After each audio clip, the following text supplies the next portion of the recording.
Hey, you're listening to the Level Up Creators podcast. Amanda Northcutt here, founder and CEO. We help digital creators build thriving, sustainable businesses they love. We're so glad you're here. Welcome. And my guest today is Aaron Francis, an amazing creator and keynote speaker who is best known on the internet for his kindness, expertise with MySQL, Shed Quarters, and of course, screencasting.com, his new digital course where Aaron walks you through how to seriously up-level your screencasts, aka any video content you make whatsoever. And he is joining us actually from my hometown, Dallas, Texas. Welcome, Aaron. Hey, thank you. That's quite an intro. Thanks for having me. Yeah, I'm so excited for this conversation. I think it's going to help anyone who listens for sure. But before we dive into our main topic today, which is how to make high quality video content, could you tell us a little bit more about yourself and your journey so far as a creator? Yeah, absolutely. I'm reading over or listening to that intro you just gave me. Best known for kindness, expertise with MySQL and Shed Quarters, which is just such a random. It's just such a random collection of things. But yeah, I am. Let's see. I'm a software developer, and I have been for a super long time. And as of like the past maybe 2 or 3 years, I've really kind of started to like put myself out there publicly on the internet. And that has kind of been, I guess, the catalyst for a lot of what's happening in my life today, up to and including launching screencasting.com. So I've just kind of had this turn of like, man, what do I want to do with my life and what's stopping me? And I found a lot of what was stopping me was like fear of what other people would think of me. And so I just have kind of pushed past that and the world has opened up before me. Nice. And that's why we're here today. Actually, I'm so glad that you have been sharing on the internet and that you came up with screencasting.com. And that's actually how you and I got connected was Mm-hmm. we were starting a video podcast, which here we are with Level Up Creators. And I was pretty overwhelmed and nervous about my video and lighting setup. And you have been an audio too, I guess the full AV thing. Mm-hmm. You have been so incredibly helpful and specific. And this was far less of an intimidating undertaking after getting your advice. So thank you. I've personally benefited and love your course and just thank you. Thank you for putting it out there and pushing past the fear and walking straight into the pain of especially putting yourself out there on Twitter or X. Do you Yeah, say Twitter or X? I say What do you Twitter. I know that dates me as an old person, but X is a ridiculous name, so I will continue to say Twitter. Touche. Yeah, I totally agree. Okay, so what exactly is screencasting.com? And tell us a little bit more about what prompted you to create this course specifically. You have so many different areas of expertise. So how in the world did you land on this? Yeah, so this is kind of like my meta course. So I've done several video courses, screencast series, that sort of thing, and they've been more specifically in my other areas of expertise. And so I've created one on the database called MySQL for the company that I work for, Planet Scale, and that was like a 65 video, 8-hour course, just teaching people how to use this tool that I know and love. And that was, I think, maybe my third or fourth video course that I'd ever done. And after I did that, people would ask me, this was earlier in this year, people would come up to me and be like, hey, the course was great. Love the content. By the way, can you teach me how to make courses like that? Can you teach me how to do screencasts? Can you teach me how to do video? And I was like, this is really interesting because I had never thought that I would be the one to teach people how to make Mhm. video. But I think I realized that I had a lot of expertise in making video after all these years. And I think I had a point of view, which was like anyone can teach you how to make video, or maybe not even anyone. Several people can teach you how to make video. Only I can teach you how to make video the way I make video, which is like with a focus on how do we do this? Like, how do we do this efficiently? Because we got other Mm. stuff we got to do. But how do we how do we do it in a high quality way by just like knowing the 5 or 10 things you got to look out for? Like, it's not that hard to go Mm. from like a C plus to an A. You just got to know, like, all right, I got to make sure that I do these 5 things. And so that's when I realized, wait, maybe, the market is speaking here and I should just put this all into a course. And so that's what I did. Nice. That's awesome. And one thing that I really appreciate about you is you will pursue wholeheartedly any area of interest that you have. And it is so cool that you then share your learnings with your following on Twitter, which has been growing quite quickly, as is your new YouTube channel. And Hmm. I think that's great because people who have great things to say and to teach others deserve a platform and an audience. And, you are just a perfect example of a modern creator who is building a following around a number of area of interest, but I love the commonality. And actually want to talk about your rules for Twitter also really Yeah, quickly.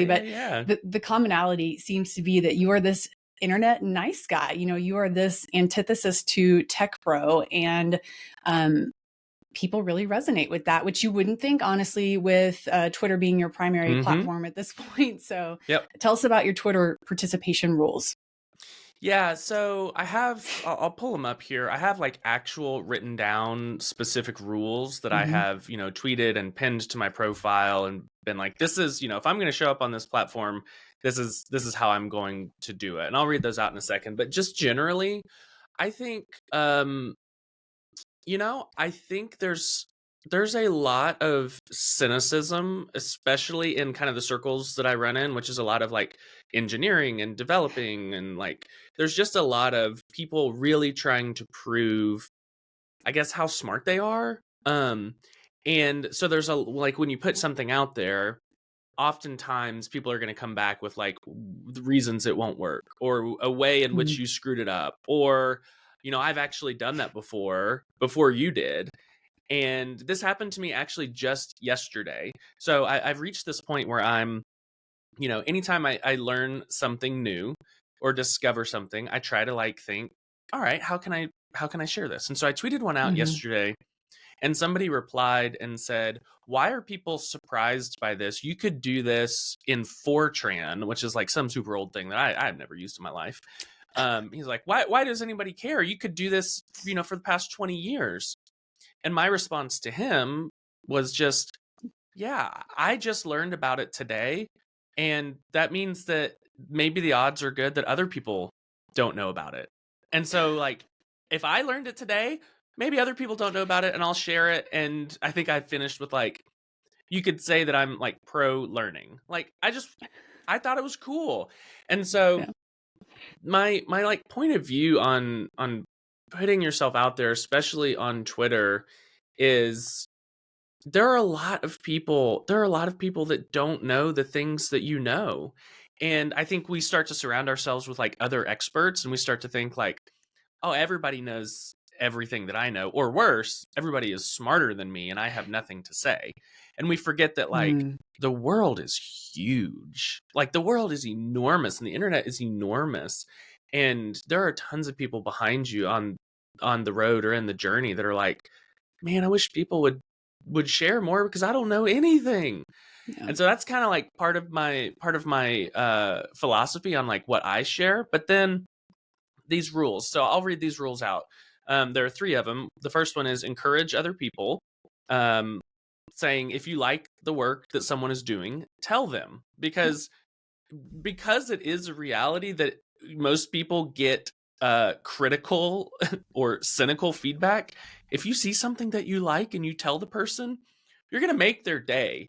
So that's the first one. The other one is be positive. A feed full of negativity is zero fun to follow.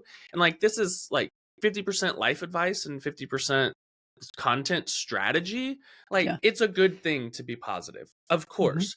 Also, I'm not going to follow somebody who's always complaining about everything. And so that's kind of like the life advice content strategy. If you're always moaning about how a Fortune 50 company has made your life harder because of the emails that they send or the baggage that they lost, like I'm sorry. That's just I that bums me out, and I don't want to follow somebody who's always moaning about everything. Like life is hard. I agree. That's what your group texts are for. That's what your private group texts with your friends to complain about American Airlines. Definitely do that. I'm just not that interested in seeing that. And then the last one is share what you're working on, because people are drawn to other people in motion. And like I think this is probably the most important for like deciding what content you want to share. Just share what you're doing. Mm. Because I think once we get in the trenches, we're like, man, none of this is interesting because I'm like seeing how everything is done. But to the outsider, they just want to see cool stuff happening. Like we just want to watch other people do things, partly because in our deepest heart, we want to be doing things ourselves. And there's some part of like, oh man, I can watch other people do it, and that makes me feel like a little bit like I'm doing it. And the other thing is Mm-hmm. like it can inspire other people to actually do things and be like, wait, that guy Aaron, he just posts whatever he's working on that day and whatever he found interesting. Like that's not that hard. Like it doesn't take a super genius to figure that out. Mm-hmm. And hopefully that like pushes other people to say, yeah, I do stuff. Why don't I just talk about it more? I love that. I love all of those rules, and I think they're could be full on applied for rules to live by. And I've got so many things running through my head here. Like, what's the saying? Nobody cares how much you know until they know how much you care. I'm thinking about I the like that. FDR quote that Brene Brown cites a lot about, if you're not in the arena, if you're not down here in the middle of the arena on the floor with this huge audience breathing down your neck, like, shut up. If Yeah. you're not showing up and bringing it, stop. Yeah. Like, I was Yeah. going to make a joke about being in your mom's basement. I'll leave that there though. But, I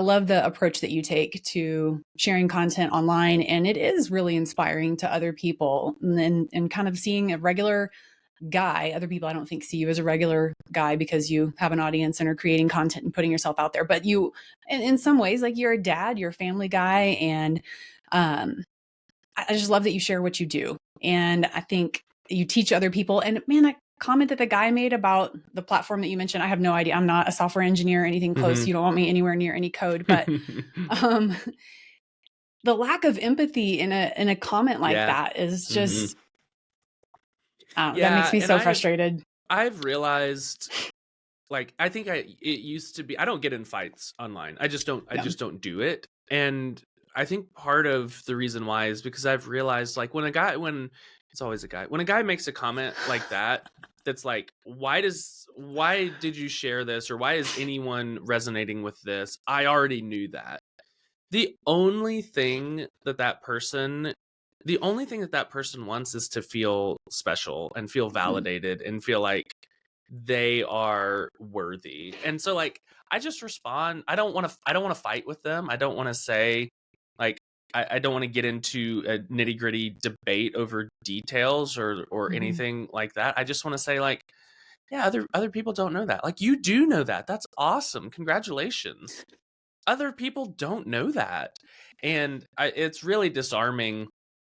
I think it's Mhm. really disarming to approach that kind of like negative reply guy with, that's really great. I honestly didn't know that until this very day. So like you've got a leg up on me.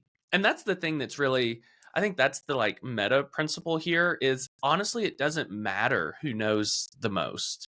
Like, and this can be really frustrating for hyper analytical people. It Mm. doesn't matter if you know more than someone else. It doesn't matter if your product is better than somebody else's. It doesn't matter if your anything is better. What matters, and the outsized benefits accrue to the people who are doing it publicly. And so there are scores and thousands of engineers that are way smarter than me everywhere. Even in the company that I work at, I'm probably one of the dumbest engineers. And I say that without false humility. Like I just am.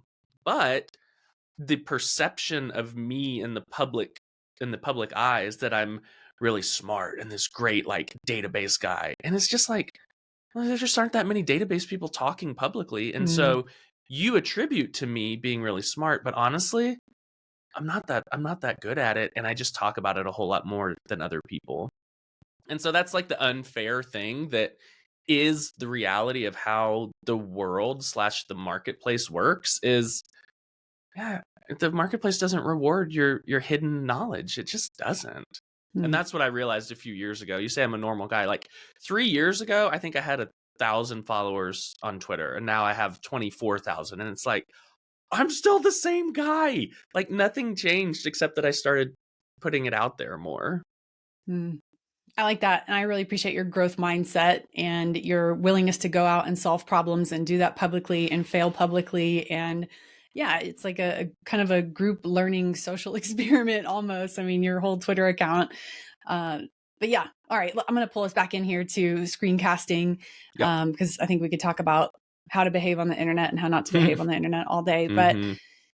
all right, so I approached you. I came to you because I was pretty overwhelmed with the whole, getting started thing. And so Hmm. recording video online. And so, it requires camera setup, lighting, microphone, and the right technology. Editing can be a really big headache. What are the biggest barriers to video production that you are seeing, and how did you address those in your course?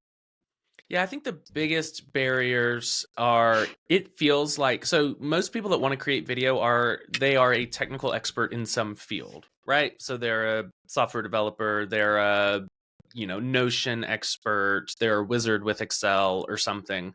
And so they're like really good and technical in a certain vertical, and then they look at Mhm. video and they're like, "Oh, this is not my field of expertise. This is a new technical field of expertise I will have to gain, and it's a new medium that I haven't conquered yet, right?" And so I feel like the big holdup for most people is they jump to big video editors and they jump to complicated video and audio setups, and they're like, man, this is a lot. Like, I'm not the theater kid who knows all of this, like, in my blood from high Yeah. school or whatever. Like, I got to Hmm. learn this all from scratch. And so I think that's a big hang up. I think the other hang up is putting yourself on video. Like, if you don't like listening to your own voice, boy, are you going to hate looking at your own face. That's even worse. And so recording video and then editing video of you feels really cringe.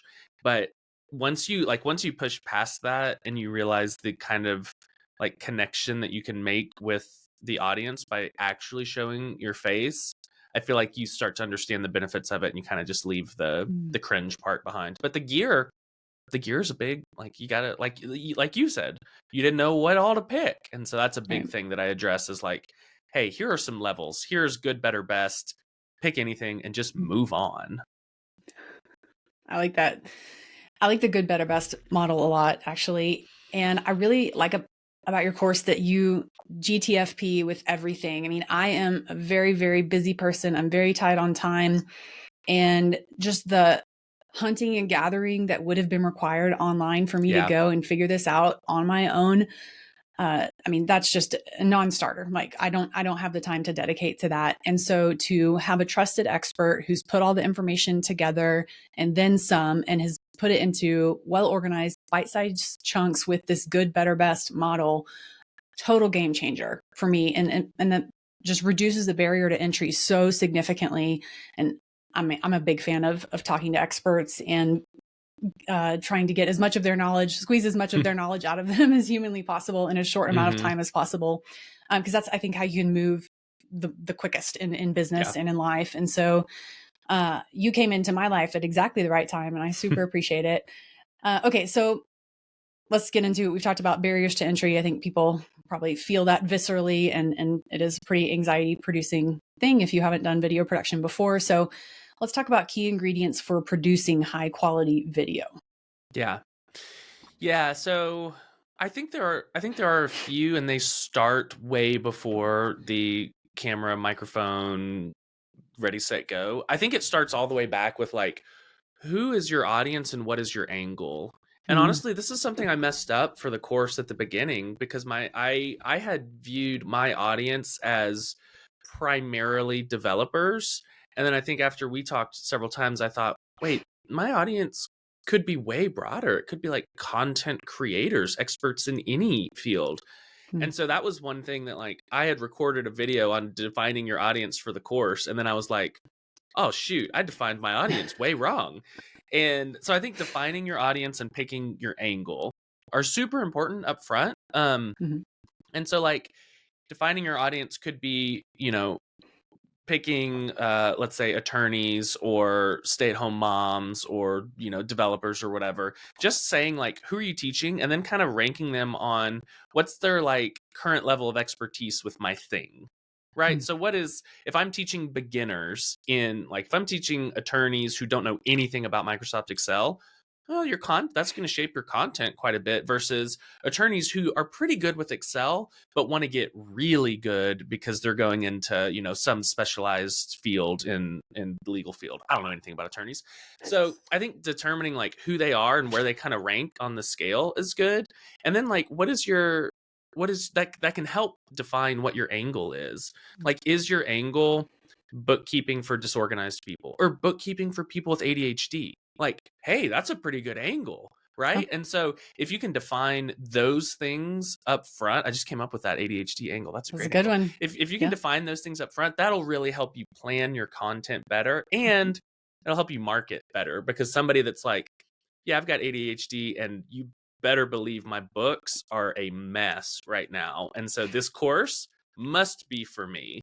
I think those are really important things up front, to help define like what was the question? What key ingredient for producing high quality videos? You got to start with knowing what you're gonna say. I feel like that's pretty important.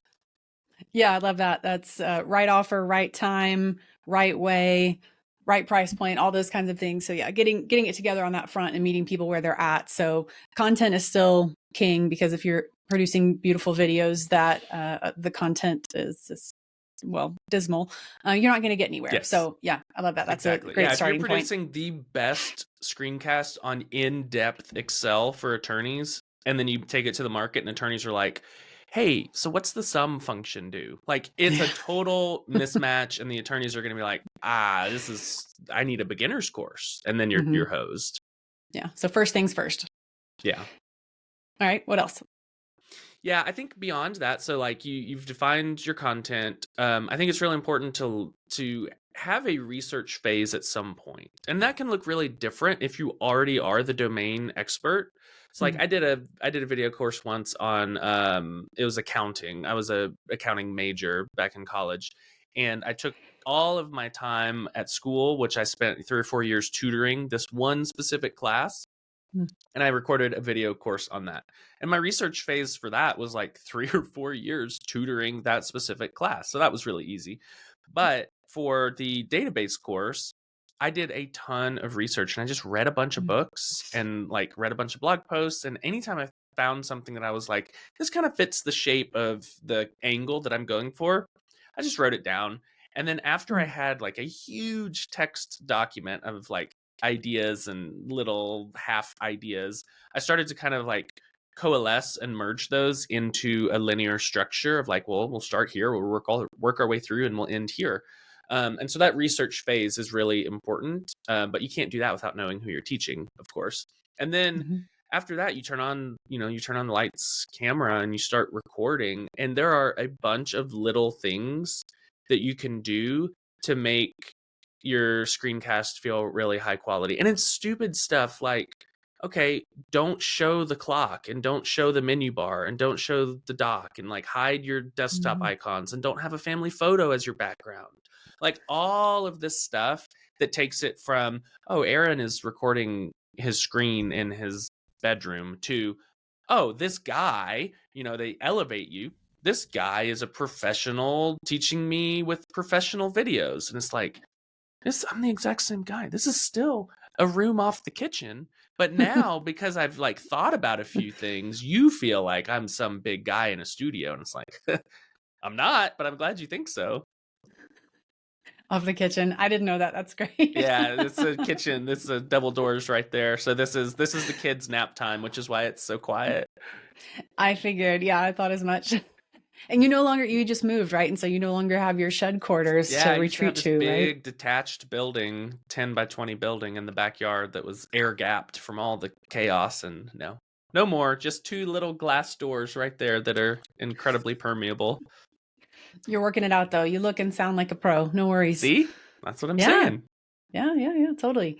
And I want to circle back for just a second. You made a quick offhanded comment a few minutes ago that I think spoke to sort of your philosophy about sharing online. And I can't remember the exact line that you delivered, but it was something about, kind of putting yourself out there increases your chances of luck. Can you tell us more about that? Yeah, sure. I mean, this is another one of those like seemingly unfair things that when you like peel it open, it's very obvious. And so Mm. a lot of where I am today is because of luck and good fortune. And that is like that's just incontrovertible fact. I got Mm. lucky a bunch of times. The thing that most people don't realize is that like the amount of luck in your life is controllable. The form it takes, or like, I can't force like myself to win the lottery, but I can like point things in the correct direction such that unexpected opportunities come my way. So like, what does that mean for me? Well, I started sharing that I was working on this like little open source library, and I didn't know where that was going to go, right? But I started talking about it and putting it on Twitter, and somebody that runs a conference reached out and was like, "Hey, do you want to do a talk on this thing that I've been watching you do?" And it's like, wow, that's really lucky. And yeah, you better believe it's lucky, but it would have never happened if I wasn't being public about the work that I was doing. And so I think where a lot of people get hung up is they're like, "Oh man, I would love for a conference organizer to reach out to me." I'm like, yeah, it's awesome. Why would they reach out to you? Like, what have you done and what have you shown that like puts yourself in the way of a conference organizer noticing I need somebody to speak? Oh, that person is doing something. Well, let's just have them speak. And from there it's like, all right, I spoke at that conference, and then I submitted that video to a different conference, and then I have this little body of work that's like, hey, I've done some speaking, I could do some speaking. And then you start to apply proactively. You're like, Mhm. hey, look, this, I promise I'm good at stuff. And you apply, and they're like, yeah, you look good at stuff. We'll have you come do the thing. And from there, it just kind of like it snowballs. And the more that you put yourself out there, the more chances you have of somebody random finding your stuff at the exact right moment and literally sending you a DM on Twitter being like, "Hey, do you want to come work at our company?" Which is how I got the job that I'm currently at. So I work at Yeah. Planet Scale, and I was just writing these articles about MySQL because I was planning to build a course on my own, and then the CEO was reading these articles, which I didn't know. I couldn't have known that. And he was reading these articles, and he sent me a DM, and he was like, "Hey, why don't you just come do this for us?" It's like, cool.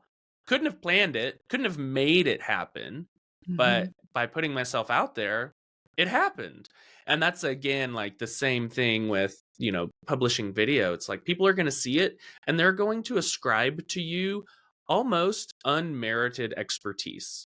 Merited or not, it doesn't matter. They're going to think of you as like, oh, they must be a leading voice in the field, because who else does video? Only Mm. leading voices. And you're like, you could do it too. Yeah. Oh man. We talked a little bit about reducing barrier to entry on video, and that's the reason this whole course exists, right? You want to help other creators, Yep. no matter your domain expertise, do video because it's almost like you've increased your personal SEO quotient. I don't think that's a real thing, but like you have put I yourself love out it. Yeah. there in a way that makes you discoverable and public. And yeah, I love the concept of the snowball effect too. I mean, I've heard more of your story than what you just shared, but it is a pretty incredible ride that you're on right Yeah. now. And it seems like there's no end in sight to the snowball effect that you have put in motion by positioning yourself to capture the luck that is out there to be had. And it seems like that started with sharing content and then Mm-hmm. sharing video content Mm-hmm. specifically. Yep. Yep. And I'm out here trying to tell everybody all the secrets and tell you like, if I've been very public along the entire journey. Mm-hmm. And so if you want to check the notes, you can go all the way back to like podcasts I was on years ago Right. talking about, hey, this is my strategy. This is how I'm going to do it. This is what I'm doing. This is why I think it's working. So I'm trying to share like all along the way, y'all, this is totally doable. And here's the secret. And I don't even know if it's a secret anymore, but it's still really hard to just get over like the fear of like being public. Yeah. But once you do that, everything is available to you. I totally agree.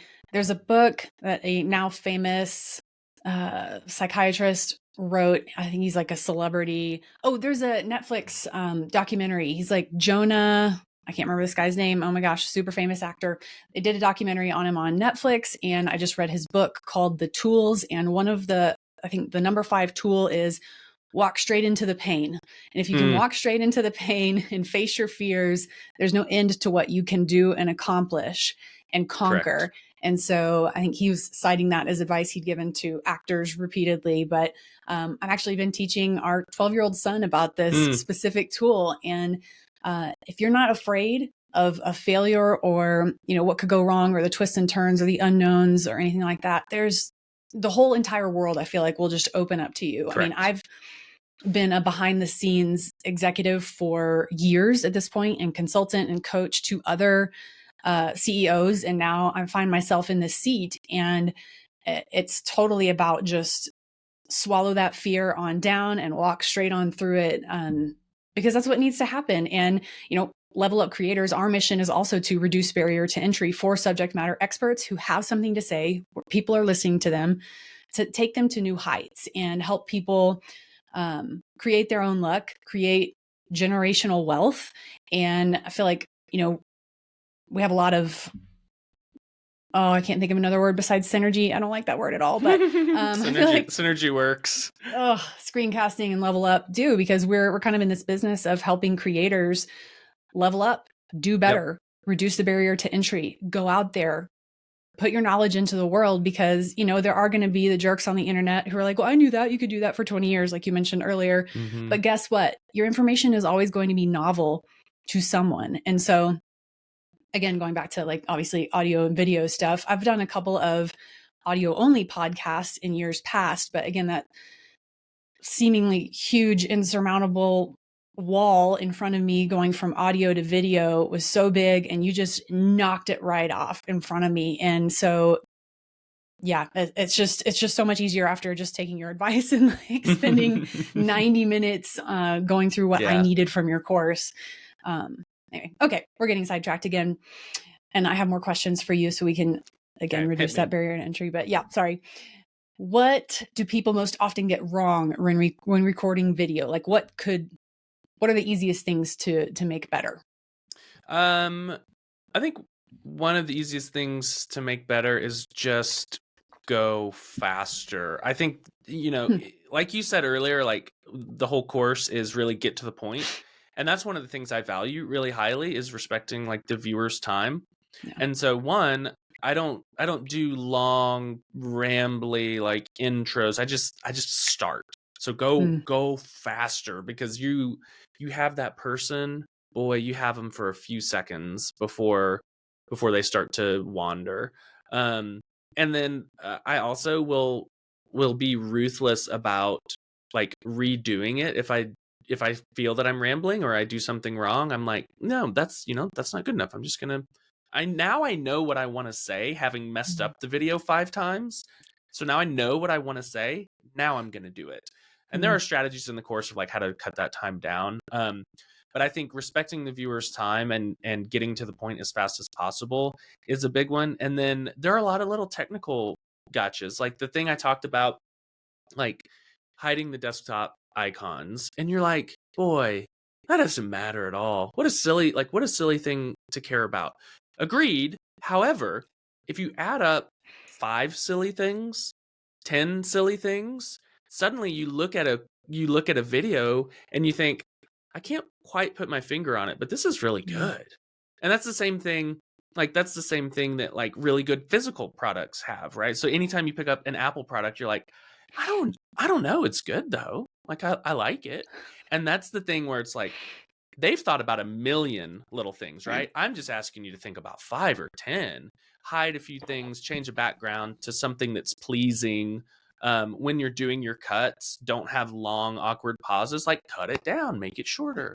And so I think that's the thing, that once you are made aware of it, it's really easy to do and really easy to see. But that's what a lot of people miss, is they're just never aware of it. And so I come in with like a lot of experience, but also a whole lot of opinions. Like if you don't like my opinions, the course isn't going to benefit you. But I have a lot of opinions, And so I come in and say, do these things. And that's where you're like, all right, I'll just do those things. Mm-hmm. And that I feel like that's really helpful.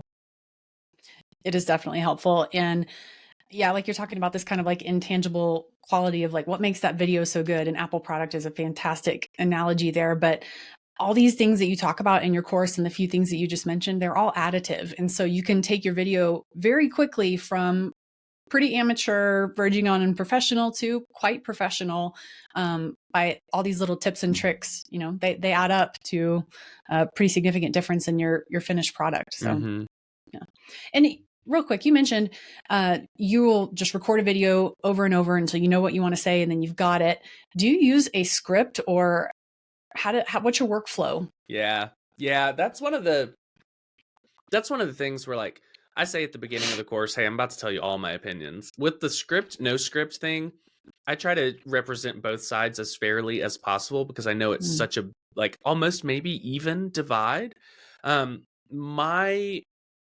way that I do it is no script, but that doesn't mean I don't know what I'm going to say ahead of time. And so the way that I do it now is, I go through that research phase, I parcel out, like, these are the topics, here's the video that I'm going to record. So I already know, all right, I'm going to hit these 3, 4, 5 main bullet points, right? The thing that is hard for me is figuring out, like, okay, I've got the three signposts. How do I get from one to the next, right? What's my connective tissue? What's my turn of phrase or my transition to bring the viewer along with me, but also we got to move on. And those are the things that I can't figure out for the life of me. I can't figure out without actually starting, like, pretending to take the video. So I think there are some people that, like, they want to sit down and write a script, and that really works for them. Does not work for me even a little bit. What does work for me is turning on the microphone. I've come up with a new process in the past year or so where I turn on the microphone and I open a Google Doc and I hit, transcribe, and I just pretend like I'm giving the video. And that's really helpful for me because I don't actually have to, like, turn on the lights and the camera and actually do the screen recording, but it gets those first 1, 2, or 3 bad takes out of my system, and it puts it in text. And so I can go in and be like, actually, that block needs to move down. And then I can see the whole thing. And then what I do is I'll look at this doc that I've transcribed and I'll read through it and be like, okay, yeah, that was my connection from A to B to C. All right, here we go. Turn on the camera and do it fresh. And so that helps me because I know the path that I'm going to take, but you still get that, like, energy of this is not canned. And so that's how I do it. A lot of people do it with a script and it turns out wonderful. Yeah. I just can't do it without it coming off, like, really stilted. Well, I appreciate that. I mean, everybody's got their own unique process, and sometimes that takes some trial and error to get there. I, for one, love writing. Writing is a great clarifier of my thoughts. And so I typically start with outline that, I flesh out into a full-fledged script. And then I may go way off script for, podcast recording or video recording or whatever. But I have a great degree of confidence if I do have something resembling a script in front of me. So I at least hit, my key points and know that I've fully fleshed out the idea in my head. So yeah, lots of different ways to go about it. Yep. All right, walk me through a basic lighting, audio, and camera setup. What are must-haves versus nice-to-haves? Must-have is external microphone. So do not, if you're doing video or just straight audio, my strong encouragement would be do not ever record with something built in. So if you have a laptop, you're like, oh, it's got a microphone on it, you're going to sound like you're talking through a potato. So don't do that. And honestly, AirPods are the same way because of the way Bluetooth works, it's gonna sound so crunchy. You're gonna sound terrible. So my must have is a microphone, external microphone. And there are a few, I think it's like the AT2005 USB and the Shure MV7. You can put them in the show notes. But there are a few external microphones that I would recommend. I would start with just straight plug and play USB microphone. Yeah. That's totally good enough. You do not need to go into, like, audio engineer territory. I'm not even in that territory. That's just a space that I don't need to go to. Then you start thinking about like what's a nice to have. I think my encouragement is always going to be show your face on video because people will connect with you better, and so you'll need some kind of camera. There are really, really, really good webcams for like $150, $200, maybe $300. And a lot of the Elgato products, they have I think two face cams. It's like face cam and face cam pro. They're both awesome. I would totally go with that. If you already have a decent webcam, just stick with that. Stick with that until you feel like, okay, I'm in this for real. Let's level up, to borrow a name. Let's level up here and get something better. Beyond that, I think maybe having an external light. So I don't rely on overhead lights because it's, directly above me and it makes me look really dead. And so I've got a couple of lights in here, but I think even just one light that like fills you up so I can turn off all of the other lights besides this big guy right here.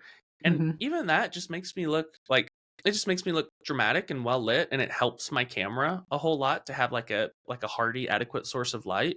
And so that's kind of the levels. Like, definitely get an external microphone, put it on an arm so that like when you're tapping on your desk, it's not like shaking around. So get an external microphone, put it on an arm, get it as close to your mouth as possible. Then use whatever camera you have or grab something in the high end of webcams, but the low end of cameras in general. And then if you really want to, grab a light that can be softer on your face than something like an overhead light would be. Yeah, totally. All right, cool. Yeah, and you've totally won me over to the whole Elgato suite of products. I mean, I've got like their right? Key Light Mini, the little hair light with the highlights here. And then the cool LEDs on the bookshelf. I feel like that's a total game changer. Yeah, they're great. Yeah, and I mean, I'll show real quick, like just even this backlight. Let's see, huge difference, right? Between that and on and off. And so I appreciate that extra tip on that. That was a really inexpensive way to just completely change the whole camera frame. And so thank you for that. Yeah. All right. And you of course speak at length about equipment in your course, but what are maybe, you've mentioned a few products, but let's kind of like distill that down to a few that, if you're gonna go, what's kind of the maybe in the good, better, best lineup, what's maybe the better option for light, camera, mic? Yeah, so the better option, so the middle of the road before you reach into like, I'm a video producer. So I think the Shure microphone, which is what I'm using here, the Shure microphones are named incredibly bad. I think there's an MV7 and an MB7, which is just insane to me. So I think it's the cheaper of the two, the one that has the USB interface. I think it's like a $250 microphone. Very, very good. Highly recommended. USB, plug it straight in, move on. If you want to graduate out of webcams, which that Elgato Facecam will take you such a long way, but if you want to graduate out of webcams into DSLRs, so those big bulky cameras with the actual lenses on it, I would recommend the Canon M50 50. That's what I'm using right here. And it works great as a webcam. You can just plug it in through like a camera capture card by Elgato called the Cam Link, and then you just plug that into your computer as USB. It's like, it just shows up as a webcam. And I have a different lens on this camera. It's a Sigma 16mm lens, which makes the background blurry. And this room truly is tiny. This is a 9-foot by 9-foot room, and so it's really small. And so that extra background blur that I get makes the room feel a little deeper. And that all comes directly from the lens. And then for the lighting, I would recommend going with all Elgato products. So they've got a Key Light, a Key Light Air, Key Light Mini. I think behind me have a Key Light Mini, and you can kind of see the effect there. But I would recommend doing that and getting, maybe a big fill light on one side and a little light on the other. And that would probably be good. I do like, again, because it's a small room, I do like having this little ring effect on, from the light behind me. But you and I are very extra, and we it's kind of fun at that point. So I would, at least get a big light on one or both sides of you. Yeah. And I think you told me to get that Shure microphone, and I ended up getting a different one. It says Audio-Technica. I don't know. Yeah, That's the AT2005 Yeah, it was USB. like Yeah, $80, it's like I yeah, I think. think they have Something like sales that. where it's like $70. Wow. Yeah. Yeah, and if you're graduating out of like AirPods or built-in microphone, that AT2005 USB is the microphone I used for like 5 years. Mm. And it was fine. And then, I got some gift card and was like, "Hey, I'm going to buy a new microphone." So I didn't even really need it. I just wanted it. Yeah, totally. And it's a beautiful microphone as well, but you do a good Yeah. job hiding it in your videos. Yeah, thanks. And I mean, I spent $700 maybe. I happen to already have the, I think, good, better, best, better version of the webcam that you recommended. Nice. But then, yeah, I just got the Key Light Mini, a mic, and the microphone stand arm. What's it called? Yeah, mic Just arm. Mic Yeah, arm. Okay. which Elgato also has. I should have mentioned that. Yeah, they have a Wave arm, and that's the brand name Wave, and it's very good. That's what I use. Yeah, it was fairly easy to set up, and everything is controlled from one little control panel on my desktop. And I know it's like really, really simple. And I'm not a super technical person. I mean, like fairly, but not at software developer level. And so you don't have to be at software developer level to get this set up for yourself. So Yep. Yeah. Okay, cool. Yeah, Thanks for the and tips. it just takes it from like really harsh, clearly recording on like basically a home office Zoom call kind of quality to like a professional video quality. And it honestly, it takes several few $100s and some thought, and you go from like harsh shadows with weird lighting in the background to everything's a little bit softer and your skin tone is right. And so yeah, I think it's worth it. Even if all you do is video calls, I think it's worth investing $300 to $500 to make yourself look super good on camera. I fully agree. It is just a complete game changer. And I think that, like you said earlier, the perception of the person that you are watching on camera or in a Zoom call with or whatever, you see them in a different light, pun intended. And so, yeah, I fully agree with you. And do you know how much that DSLR camera is that you recommended? Yeah, I think this Canon M50 that comes with a lens, not the lens I have, but it comes with a lens, I think is $550. Okay. And that's a pretty significant. Yeah, it's a big jump. Step up. And the face cams, the face cams are very good. And so at that point, you're only doing it because you're like, well, I really want to start playing around with the lens and the background blur and that kind of stuff. So yeah, I would stay out of that unless that's going to be partly a hobby for you, is to be like, I want to do the camera thing. So yeah. Okay, got it. I think that's my next step. Step from here. Maybe next podcast season I'll move up to the DSLR. But and you also when it's a write-off, you're like, it's a business expense. Like, just whatever. 30% less. Yeah, exactly. So yeah. And you also have your camera on its own tripod, right? It's not like attached to your monitor or your desk. I do, yeah. My desk is relatively shaky. It's like a 8-year-old standing desk, and so it's not quite as stable as it once was.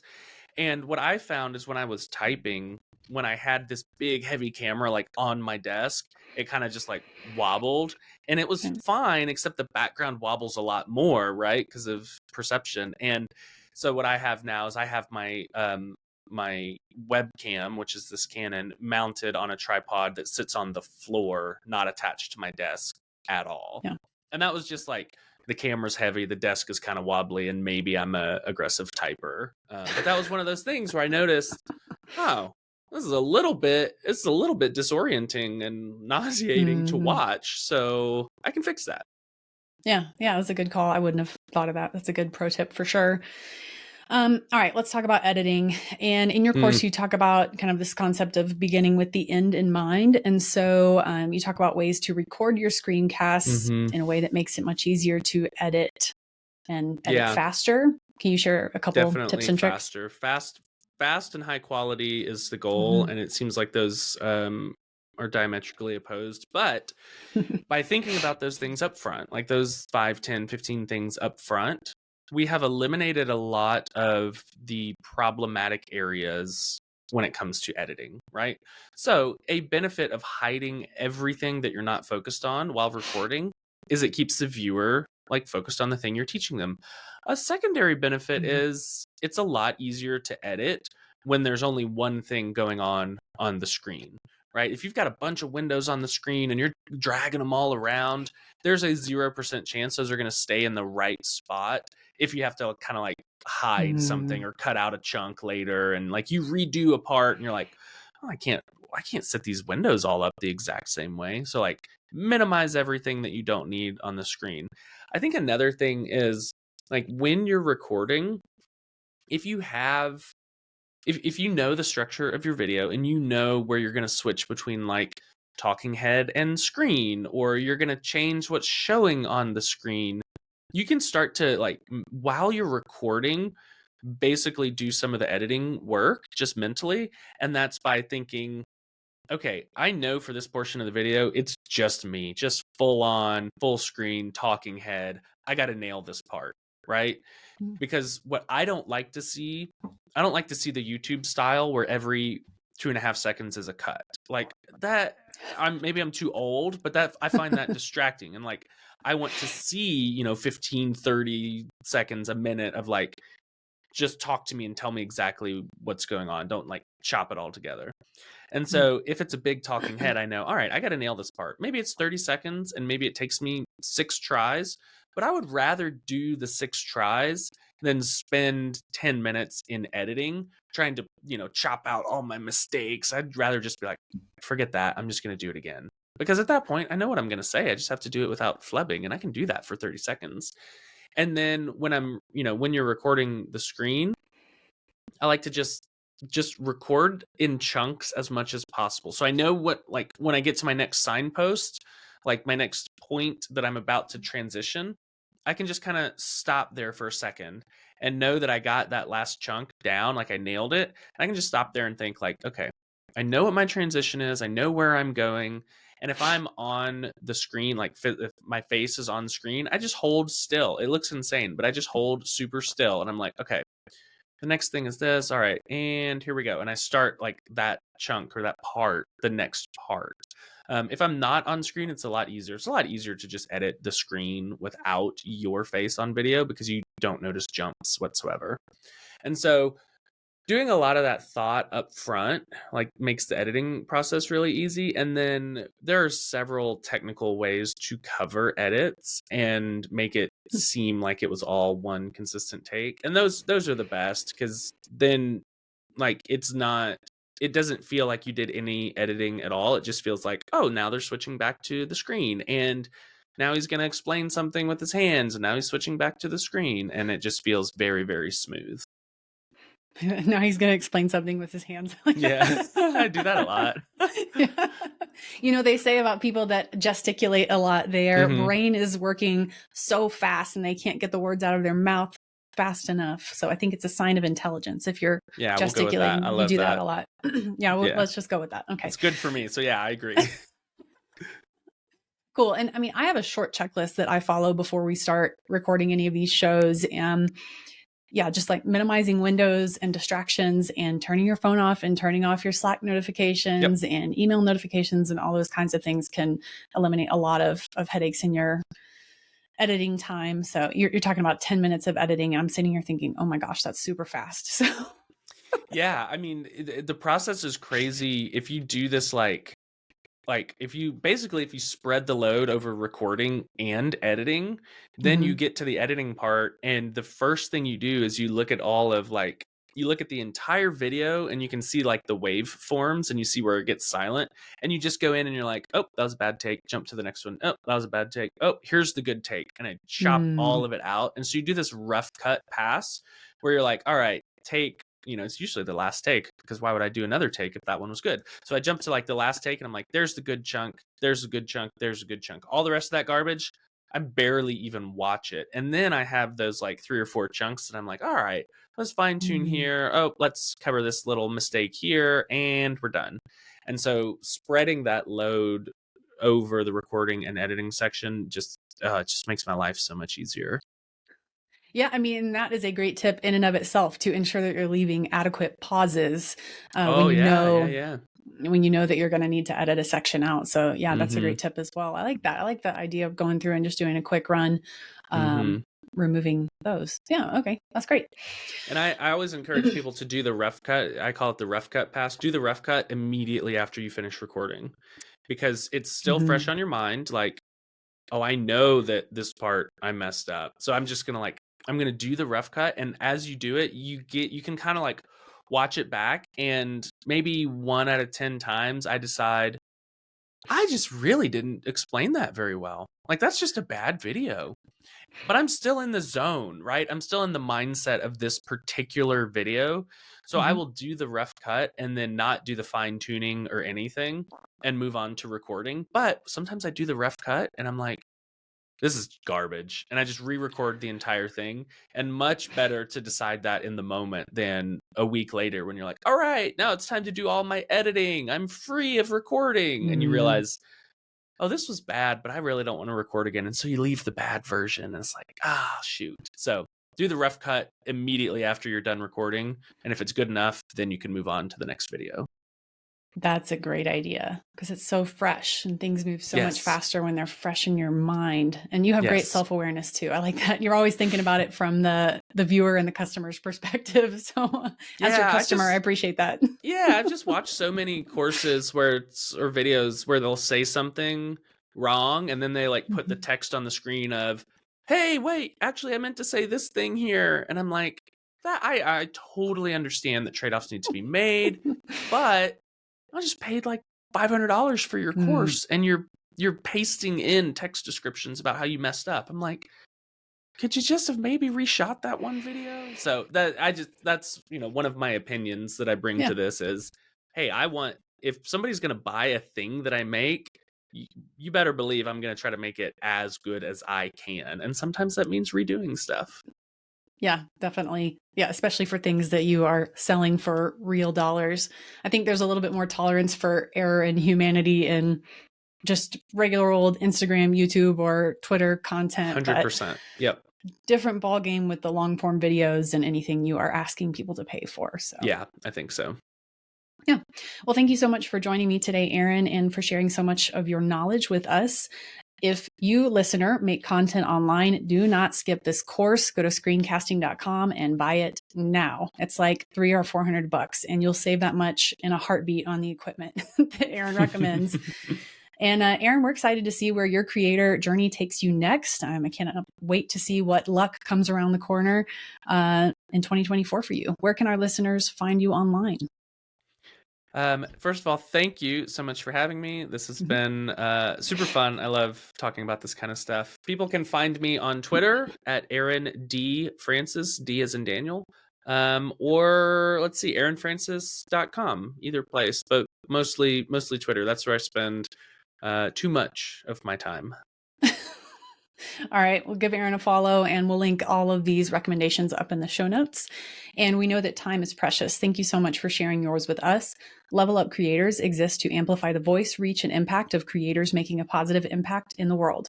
With your expertise as our focus, our team of strategists, marketers, sales pros, product developers, administrators, and tech gurus handle the heavy lifting of building and optimizing a profitable business that will transform your life for good.